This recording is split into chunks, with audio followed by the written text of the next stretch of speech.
গোপনেও দোষ খোঁজে, প্রকাশ্যেও দোষ বলে, তাদের উপর আল্লাহর লানাত। আমাদের সমাজে কিছু লোক আছে নিজের দোষ দেখে না, খালি অন্যের দোষ দেখে।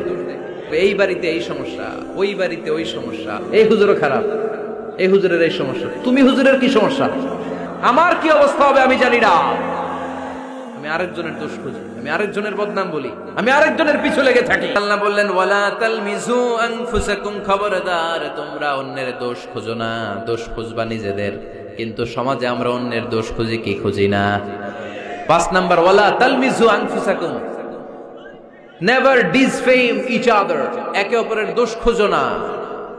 আমাদের সমাজে কিছু লোক আছে নিজের দোষ দেখে না, খালি অন্যের দোষ দেখে।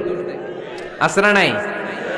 চায়ের দোকানে বসে বসে দেখবেন বলবে এই বাড়িতে এই সমস্যা, ওই বাড়িতে ওই সমস্যা, ওই বাড়িতে মারামারি, ওই বাড়িতে কাটাকাটি, তোর বাড়িতে কি সমস্যা ওইটা বল, তোমার বাড়িতে কি সমস্যা ওইটা বলো মিয়া। আছে না এরকম? এই হুজুর ভালো না, এই সমস্যা, ওই হুজুরও ভালো না, এই হুজুরও খারাপ, এই হুজুরের এই সমস্যা, তুমি হুজুরের কি সমস্যা, তুমি হুজুরের কি সমস্যা আগে জাতির কাছে ওইটা বলো। আগে নিজে ভালো হও, নিজে ভালো তো জগৎ ভালো। জন্য খবরদার অন্যের দোষ খুঁজবেন না, এটা খুব বাজে একটা স্বভাব, খালি অন্যের দোষ খোঁজে।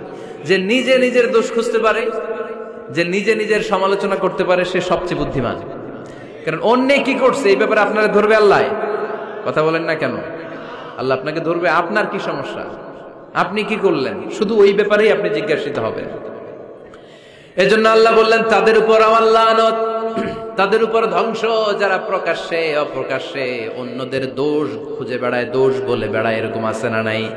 আল্লাহ লানত দিয়ে বললেন ওয়াইলুল লিকুল্লি হুমাযাতিল লুমাযা, গোপনেও দোষ খোঁজে, প্রকাশ্যেও দোষ বলে, তাদের উপর আল্লাহর লানাত।